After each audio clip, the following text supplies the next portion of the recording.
So in naming alkynes, we use our normal naming rules.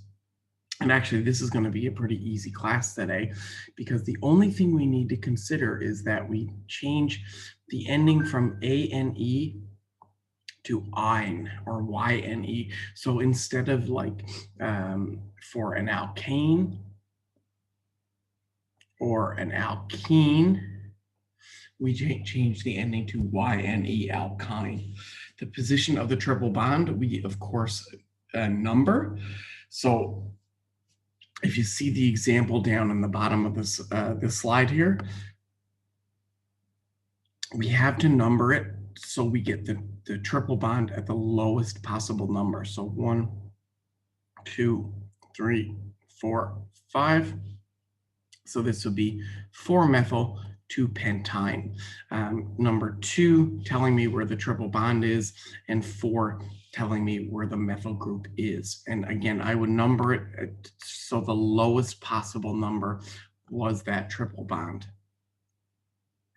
If a compound, and honestly, you guys will not see this on a test,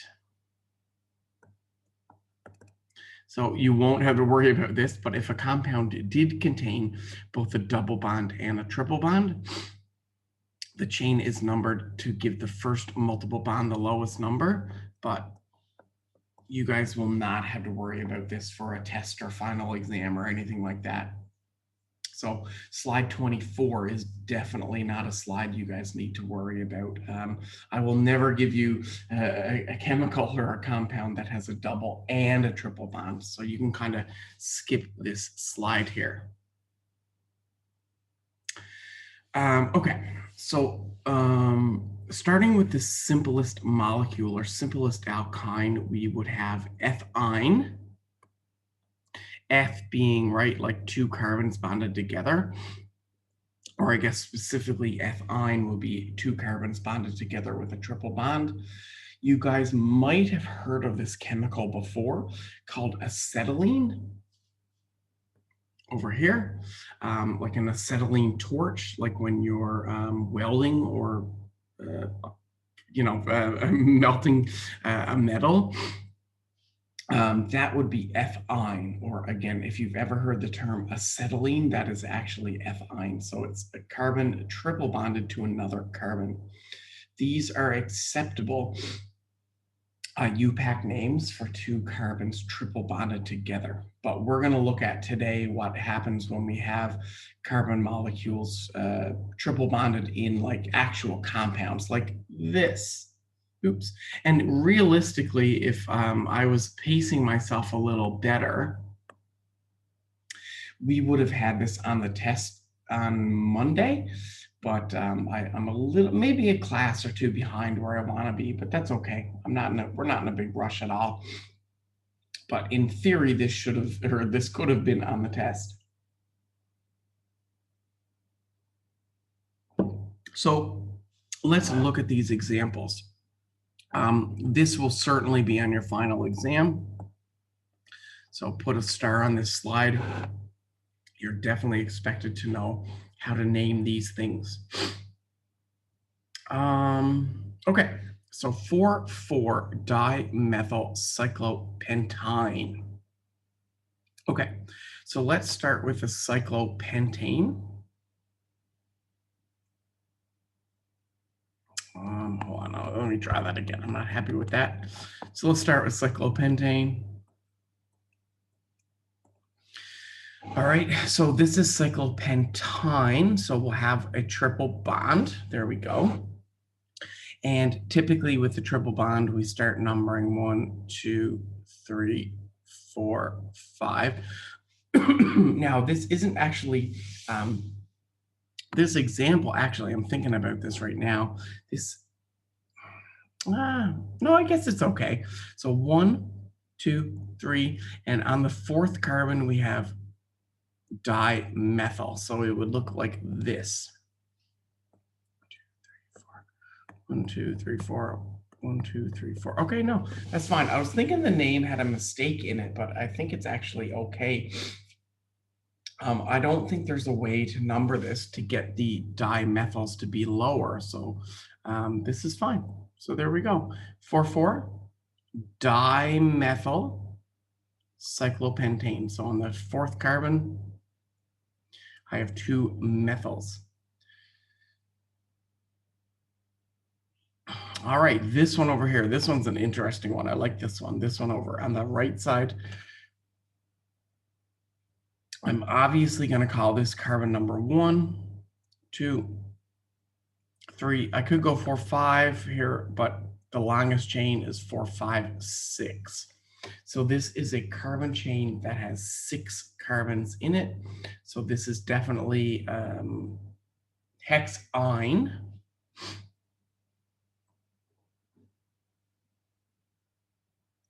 All right, I gotta name it properly, or I have to number it properly. So on the first carbon is where my triple bond is. And again, some of you might be thinking like, well, you know, why are we putting the 1 there? The 1 doesn't matter, but it does. If it's not a circle, the 1 matters. And also on the 1, I notice I have a chloro.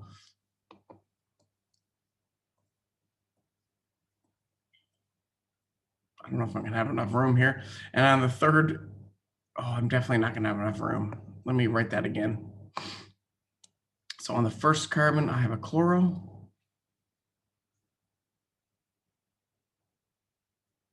And on the third carbon, oops, my bad,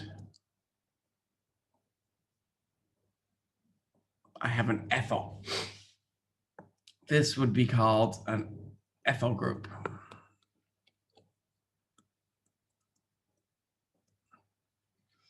All right. Now that's a pretty challenging name. I wouldn't say it's hard, but it's you know, it's not as not the easiest of chemicals, we'll say, but you'll definitely need to know something like that for your say final exam, or we'll have an assignment on chapter 3 soon once I finish chapter 3. So that's good to know. All right, let's look at the next slide.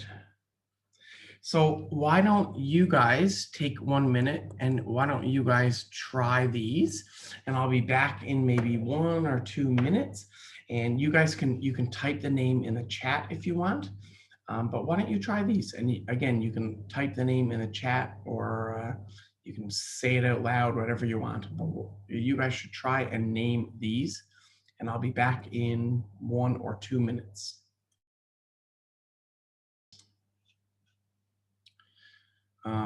I got some messages in the chat as well.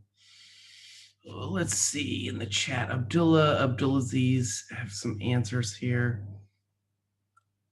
3,6-methyl 1-cyclo. Not right.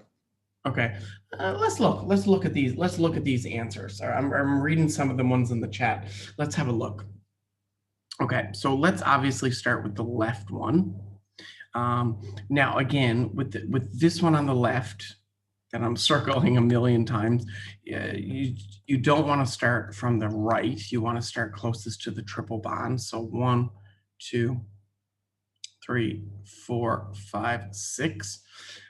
So this would be hexane would be my parent. So this would technically it would be hexyne, or more specifically 2-hexyne. On the fourth carbon, I have a bromo. And on the fifth, I have a chloro. And I want to choose alphabetical order here. So B, oops, sorry guys. So B goes before C. So this would be 4 bromo, 5 chloro, 2 hexyne. Sorry, let me clean that one up.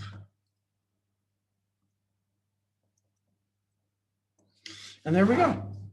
So that's the one on the left, 4 bromo, 2-chloro, 2-hexyne. And this one over here, let's just see now. So 1, 2, 3, I can number it that way.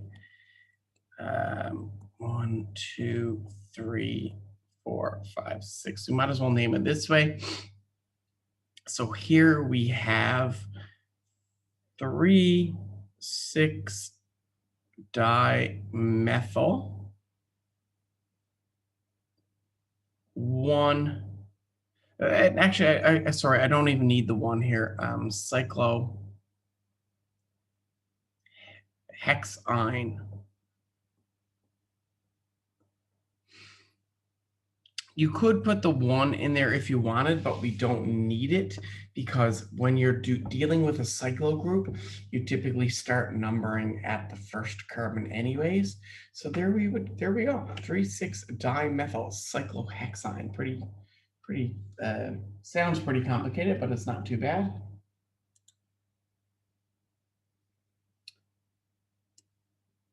All right, I think guys, we'll just do this last example. I'll give you guys a minute to try this, and then we will look at the answers, and that'll be it for today. So just take 1 or 2 minutes and try this one, and we'll look at the answers, and that's it for today. So I'll be back in maybe 1.5 minutes. All right, let's look at these. So what I would do if I was doing one of these, I would start with the parent or the base of the molecule, meaning if I had 2-pentyne, I would start with pentane. So 1, 2, 3, 4, 5. And on the second carbon, I would draw my triple bond. And then on the first carbon, I would make my chloro. And on the 1, 2, 3, 4th carbon, I would do my methyl group. All right, what about B? So 2, 4, oh, this one we haven't done yet, or we haven't really looked at yet. This is 2,4-nonadiene.